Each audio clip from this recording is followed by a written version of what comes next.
The magic of that session was, and this is why I bloody love coaching, is that it gave me thinking space. You're listening to the Building a Coaching Culture podcast. If you need to compete and win in the 21st century labor market as an employer of choice, this podcast is for you. Each week, we share leadership development, coaching, and culture development insights from leading experts who are developing world-class cultures in their own organizations. And now, here's your host, J.R. Flatter.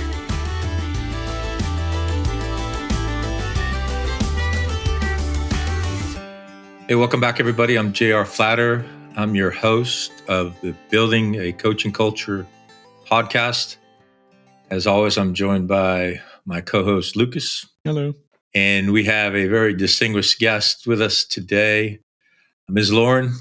I will let you introduce yourself. You can certainly do a lot better job about it. But before we do that, I just want to remind everybody who our audience is and what we're talking about. So we're talking to any leaders of a complex organization that are trying to create and sustain a coaching culture. At Two Roads Leadership, we strongly believe coaching and a coaching culture are the future. They're how you compete and succeed in the 21st century labor market. And so culture development, leadership development, leadership, coaching, coach accreditation, work-family self-balance, as you're working through right now, and you and I always are. So I'll pass the floor to you, Lauren, and tell us a little bit about yourself, please. Thank you. And thank you so much for the opportunity to be on your podcast. So there's three pillars to who I am and what I do. So first and foremost, I'm a mum to three beautiful, very young children. And that comes first for me at this stage in life. The second pillar to what I do is actually help founders of startups. So very much this came off the back of having a successful sales career in big organizations, big Australian technology organization, big American best practice organization, and really seeing the exponential growth in the startup world. And the third pillar is around coaching. So specifically purpose-driven coaching and sales coaching. And so, I've been doing that for I've got a 4-year-old, a 2-year-old and a 6-month-old, but my work took a pivot about 18 months, maybe 2 years ago. And certainly I've been very fulfilled with what I'm pursuing. Great. Yeah, so Lucas and I work with transitioning leaders all the time, and a lot of them might be going into startups. We help them explore, what does that look like for you and how does it fit into your principles? I love to hear purpose-driven. That's important to these transitioning leaders. So talk to us a little bit. If I'm thinking about starting a company and I'm transitioning into that entrepreneurial space, what are some things I need to know? Well, first and foremost, JR, you've got to have self-awareness, right? You need to know exactly who you are and what your strengths are. So starting a business is tough. I mean, owning and operating any business is tough, but I saw something on LinkedIn the other day about raising capital, and it was visual. It was a visual thing, but it had, I think, 20 no's and then one yes. And then like another 10 no's and then one more yes. And then the yeses become more and more frequent. But you need to know exactly who you are and what you bring to the table before you're going to go ahead and do something and commit to something and make it something great. So that's where I would start. So I just jumped from my coaching session with my coach into this just an hour ago, and that self-awareness resonates because I went into the session thinking like, oh, I'm not going to have a lot to share. And then she asked like 3 questions and I was like, already like, okay, yeah. I've kind of like become more vulnerable than I thought it was going to be. So what are some of those self-awareness pieces for like people in that startup environment? What are they kind of needing to find out about themselves? Yeah, it's a good question. I almost want to ask, the coach in me wants to say, what did you discover about yourself? Look, I think every single founder that I speak to says this is nothing like I could have imagined. So the journey in which to sort of start and launch a business is just so different. It often costs more money. It often costs more time, more resources, more bandwidth. And so things around resilience, your strengths. So I say your strengths because if your key strengths lie in relationship building and influencing, then you're going to need to pull people in around you that are strong on the strategic side or the executing side, right? And I'm talking Gallup language there around, there's a Clifton Strengths assessment that you can do that actually puts you do this assessment. You can't cheat the assessment because it times your responses and asks you the same thing in a number of different ways, but it actually produces what your top 5 strengths are, but importantly puts them into those key categories of strategic, relationship building, influencing, and executing. I see time and time again, if you think about what it takes to sort of launch a startup, right?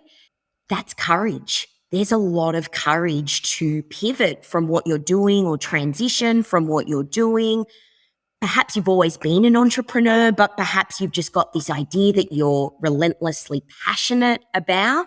You really need to understand what you're going to be putting to the side, whether it's family or it is that consistent income, and really visualize what that life is going to look like, because there's no overnight success story. You know, you look at the Amazons of the world and Twitter and whatever, that Uber, none of them are overnight.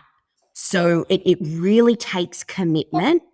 And so that's why I say starting with the self-awareness piece is key, because you need to know what you're up against, and sometimes we're our own worst enemy as well, and you need to silence those negative internal thoughts to get you through a key part of your life for success.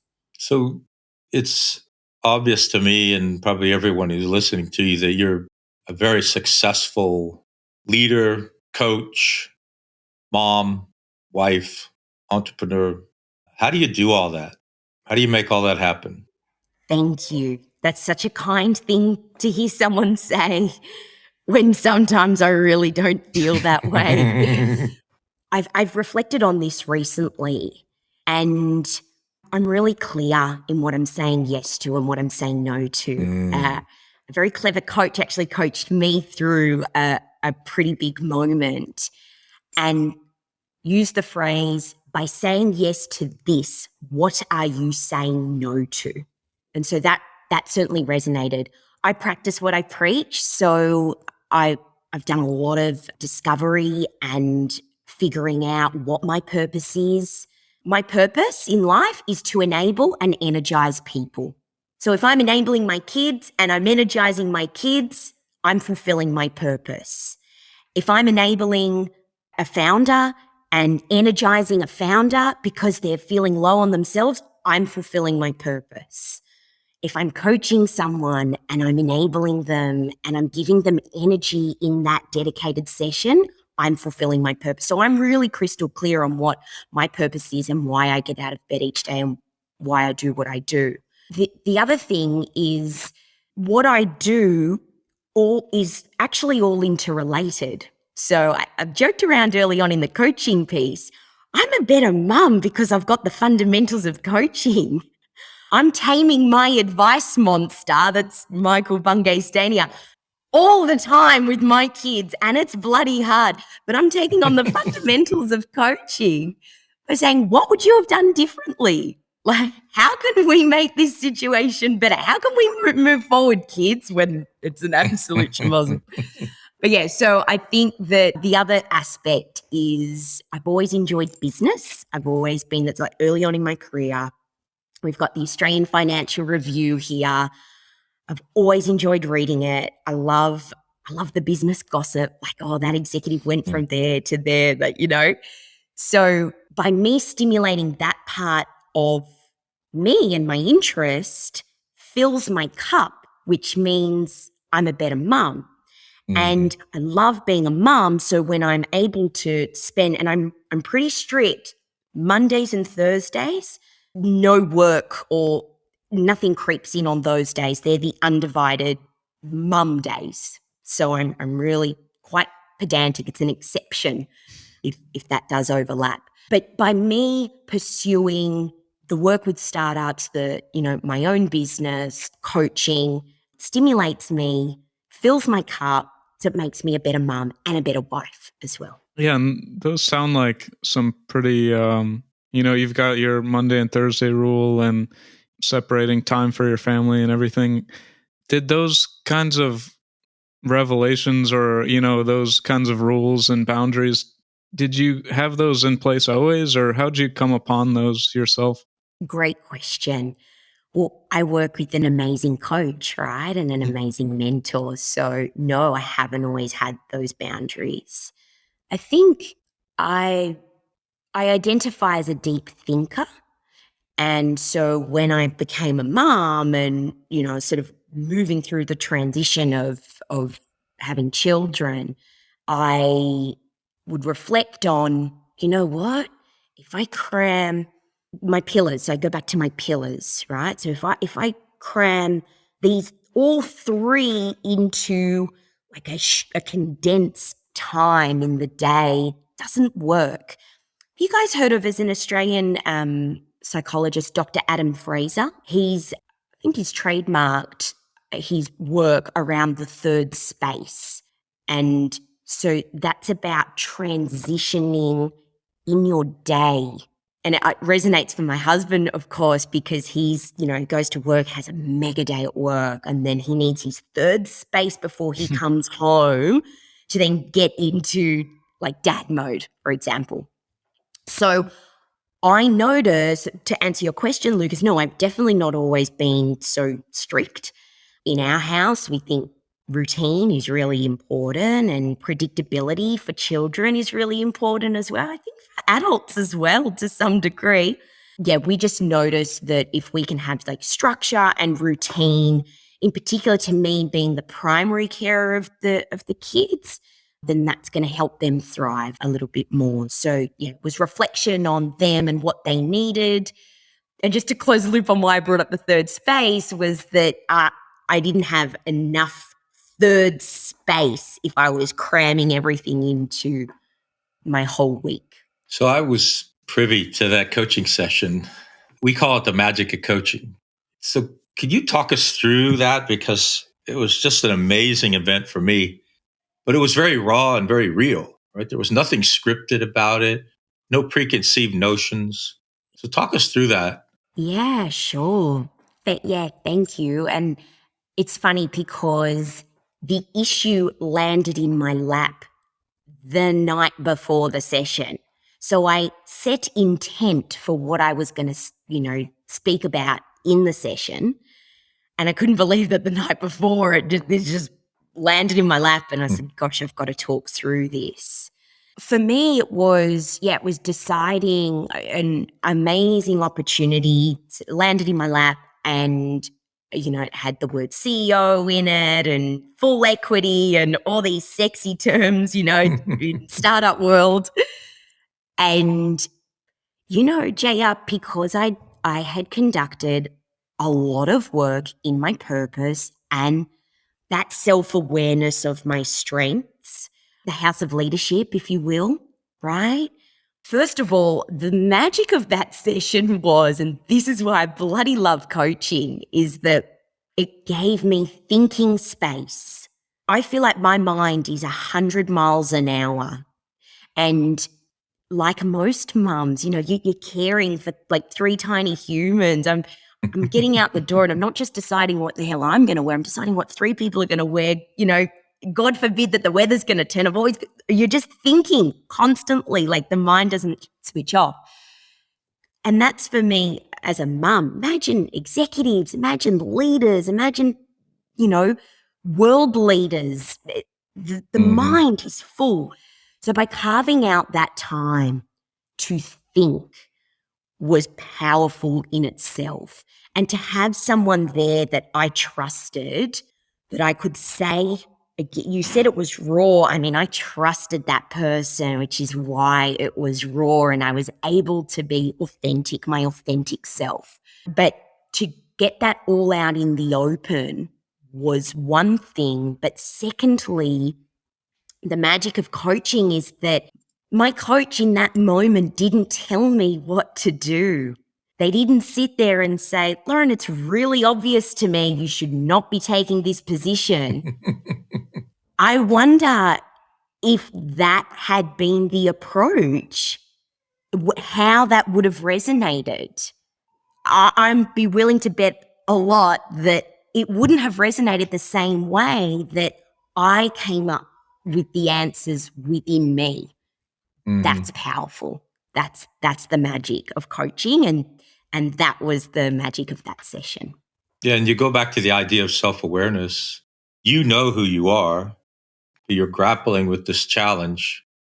And through the magic of coaching, through the knowledge, skills, abilities, and experiences of your coach, helped you rediscover that right there. And it was so obvious to you. I mean, I'm sure your coach was thinking, well, it's obvious that, but never saying that out loud, because Yes. that's when the doors close. Well, just to elaborate, it's also funny, the ego. And I'm not sure, I am me, right? So I know how I operate. So I can't speak for everyone. But in that moment, my ego definitely, I was battling with, these are my 3 pillars. This is who I am. But my gosh, I'm so flattered by this opportunity. And I wonder if that's what I was going through then. Do others constantly battle with their ego as well? And whether it's their ego being stroked or their ego being cut, I think that's a powerful reflection about that session as well. I guess I want to talk about that mentorship versus coaching, and especially from, if you're the one coaching somebody else, that desire to give somebody advice or tell them what the problem is, or just put your experience on their experience. From that perspective, have you had challenges like when you're coaching other people, and how do you kind of overcome that? Yeah, I have, definitely. Hopefully they're quiet challenges and that the people on the other end don't feel them. So what I found is that I think it's really impactful to coach people that are really different from you, so you're not bringing in bias. Because if I'm coaching, for example, if I'm coaching a mum of 3 children who's an aspiring coach, I have to squash all of the oh yeah, I know exactly what you're feeling. I know exactly what I'm working harder. I'm expelling more energy to suppress those thoughts. I actually find something that I feel strongly about is have relentless curiosity. So just stay curious all the time in coaching is really important. So I have a bit of internal dialogue. So first of all, I think I'm a better coach when I'm coaching people completely different to me because I'm genuinely curious. Second of all, if I think I know what the person's going through because on paper they're similar to me, then I sort of give the internal voice in my head a coffee so that they turn around and say, stay curious, Lauren. Do not assume that their 3 pillars or their house of leadership is the same as yours, because it's most definitely not. But it's really hard, Lucas. Yeah. And as you say those things, stay curious, it sounds so superficial. Just like when we say we listen, it sounds so superficial. Yeah, I'm curious, and yeah, I know how to listen. But to really listen and to really stay intellectually curious is challenging. Intellectually challenging, right? Definitely. It's interesting that you say that. It's funny that you say it's superficial. It sounds superficial. I feel like the term just sort of came to me from coaching. I feel like this whole staying curious thing was something that I probably hadn't been practicing very consciously Right. prior to being on my coaching journey. So I imagine if that's my experience, I mean, JR, you've been a coach for a number of years. You've been in this world for so many years.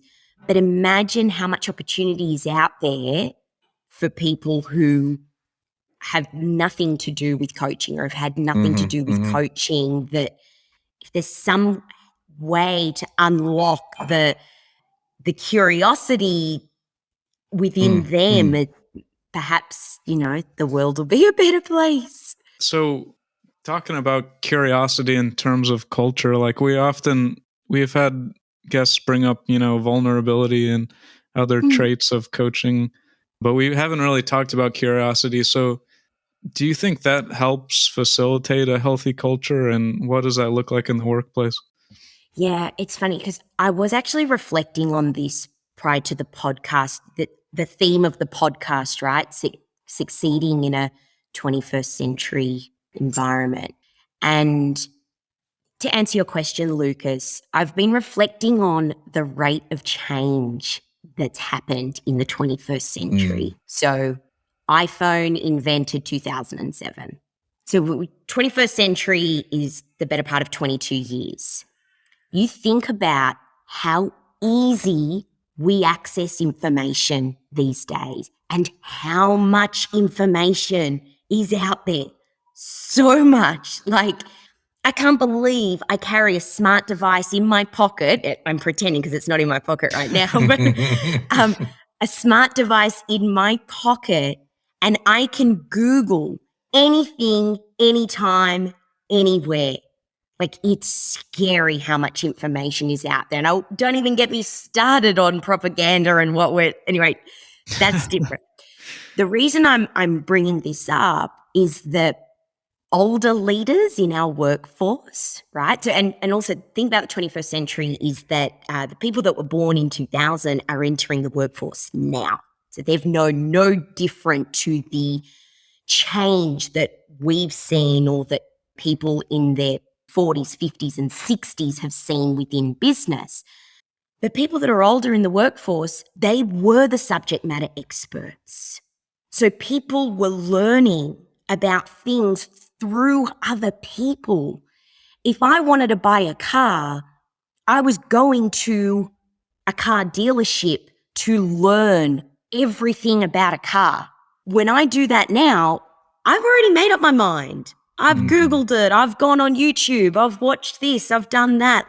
So the people prior to the 21st century, leaders prior to the 21st century, were the subject matter experts. They were the ones who were teaching us things and were telling us about whether it be products or culture or any topic in business. There was nowhere else to look. So I actually think that if you think about the workforce today, there's probably a few people at the top that need to be curious. But it's not their fault. It's how they've been brought up in business. It's how they made it to the top. Again, no email when they were in their 20s and a salesperson. They had to know things, so they never had to be curious. They had to be the expert.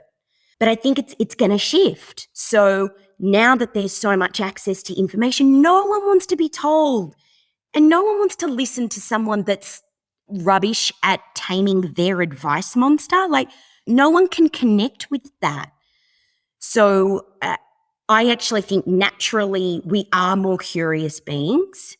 And I believe that there is a shift in the corporate world as well, or in the business world, because of what's happened in our macro environment. I'm grinning because we talk all the time about learning from everyone we meet. Right? That's one of the things we talk about all the time in our coach training. You've just taught me something. We're talking about a coaching culture, right? You and I and Lucas are trained coaches. You don't need to be a trained coach to have a coaching leadership style. And whenever I've explained that before, what does it mean to be a coaching leadership style? Well, you're interested in the growth of the individual that you're working with. And it's a long game. It's not immediate. It takes time. It takes patience. But for the first time and forevermore, I'm going to now say you need to be curious. Mm. So thanks for that. So lots gone on in your life in the last 5 years. Think 5 years ago, coach yourself for a second. What would you have coached Lauren on 5 years ago, knowing what you know now? What a question. Good one, JR. Wow. Well, first of all, what would I have coached on? You're in service of the leader, right? So it would have been driven by me back then.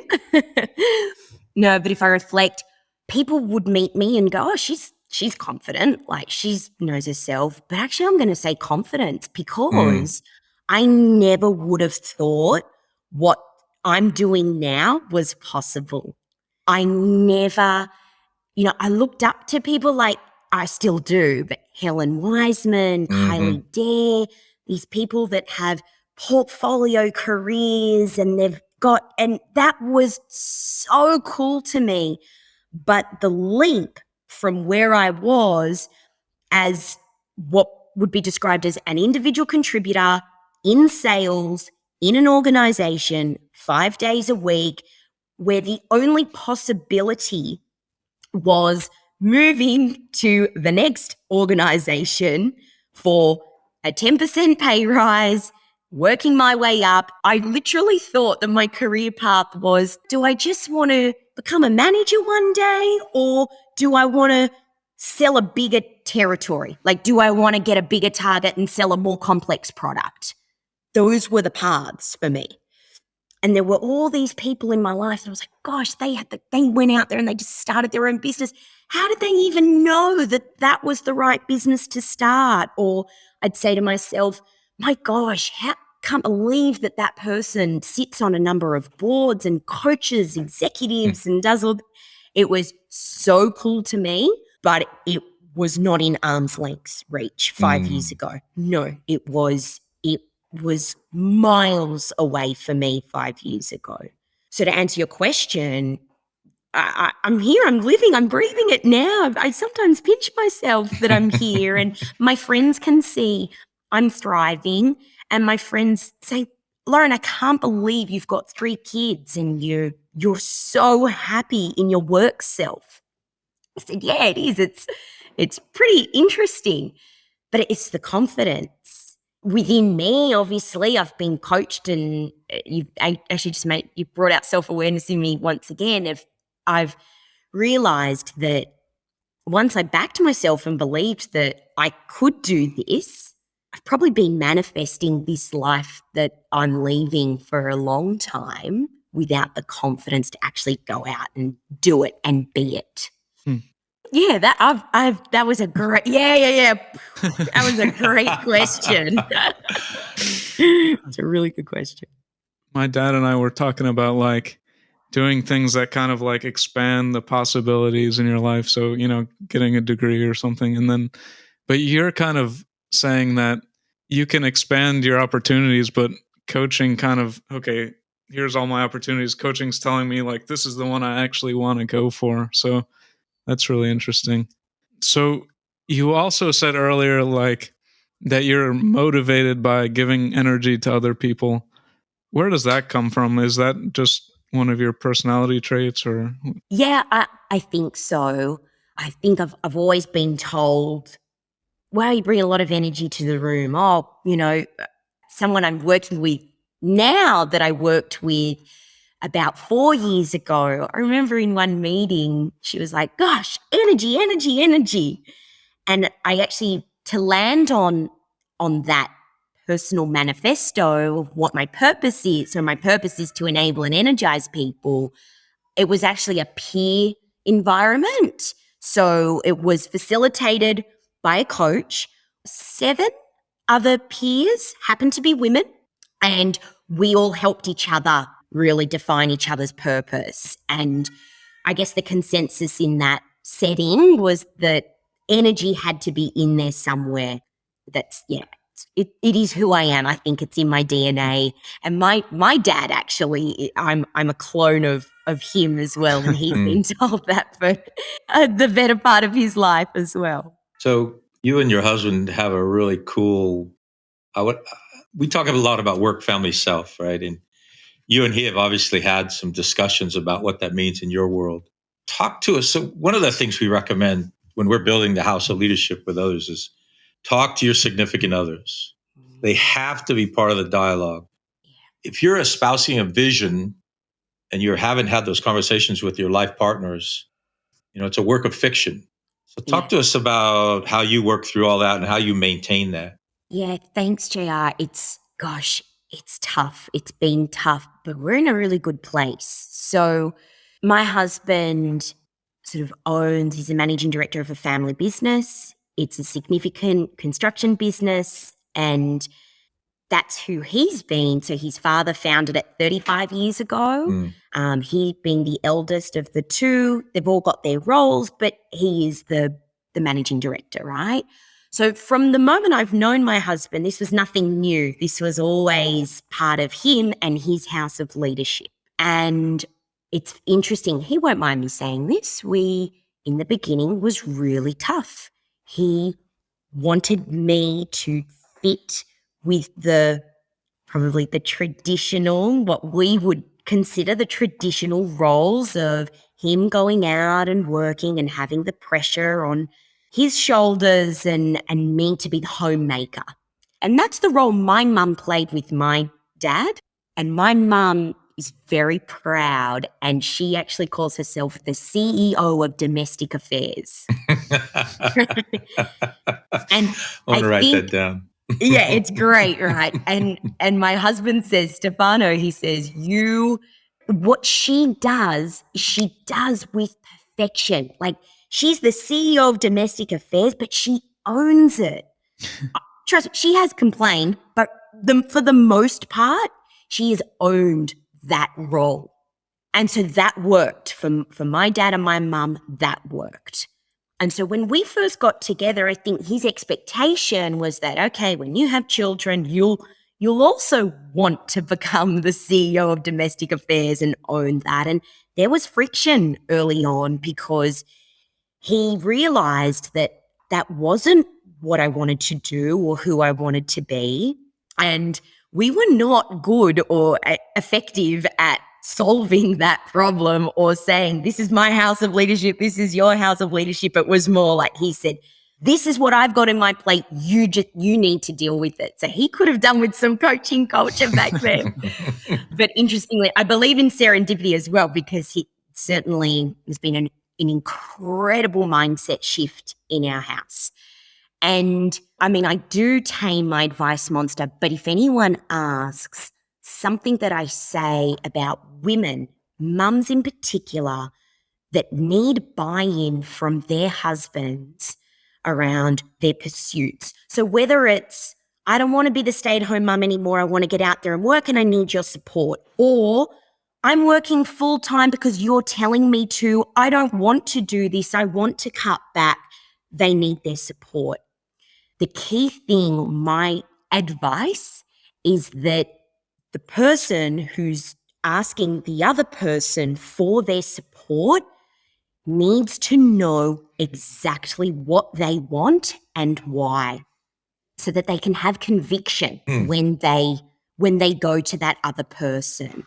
And that's why I buy into the house of leadership, JR, is because it forces us to reflect and really think about what our house of leadership is, what our purpose is, what our pillars are, whatever you want to call it, right? But when you know exactly what you want and who you are, you can have that conversation with your significant other. And that's certainly been my experience. And I'm not saying it's out of bounds for you to speak to your wife or your husband around, I don't know what I want and I'm trying to figure it out and whatever, but I dare say they're there for you, but get the external help. Like, get someone else that doesn't know you, that doesn't have bias and doesn't have their own bias in the room as well, because that, if my husband was to coach me through something, he would try and be in service of me, but he'll have his biases creeping in thinking, well, I really don't want you to do anything. So yeah, I think that's really important. And yeah, I think it's imperative to have the conversation with your significant other. And then it's a journey. So it hasn't been easy in my house, like I've explained. But the resonance now, the fact that we're in a good space is that I've adopted the coaching culture inside our home. Really, I have. And secondly, I'm living, breathing proof that I'm happy. So when you're truly happy and you're fulfilling your purpose, then how can your significant other, they're going to support you versus you not being sure, having conviction on the path that you're on. So keeping an eye on the clock, and it's our tradition that Lucas gets the last question. So over to you, sir. So personally, whenever I'm, watching a movie or, reading a new book or something, and I'm always thinking about like what my dad's saying about coaching and what we're talking about on this podcast. Do you ever kind of have that connection where you might be like, watched a movie and you said, oh, that's a really good coaching lesson, or, something like that?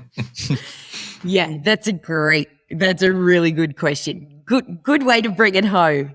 I'm actually always reflecting on that. Oh, I wish I could say, yeah, I watched a movie last night and actually they said this. But the truth is, my mind is mush at the moment. It's because you were watching Paw Patrol or something. Yeah, exactly. Look, I notice it all the time. I'm so aware these days of when a good question is asked and what that does to the other person receiving that question. I also notice when there's a missed coaching opportunity. So I'm pretty aware of when someone might, not be able to tame their advice monster or just sort of can't help themselves. And I think, oh gosh, you should have asked a question. I reflect on myself as well in interactions, probably mostly in my sales interactions as well. I always think that I just could have asked like one or two more questions, and that would have been, I reckon, a better outcome because the person's going to walk away remembering what they said more so than what the other person said. Yeah, good question. I'm going to email you. The next time I'm watching Paw Patrol, I'm going to say, Lucas, they asked this. It's there. Yeah. All right. Amazing stuff. Thanks for your time. That was amazing. No, thank you. It was great. I was out of my comfort zone. I've never done a podcast before. Neither have we. Well, that concludes this episode of Building a Coaching Culture. I truly hope that this episode was helpful to you.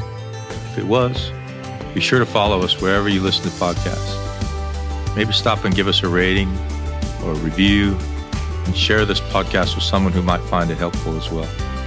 Thanks again, and we'll see you next time.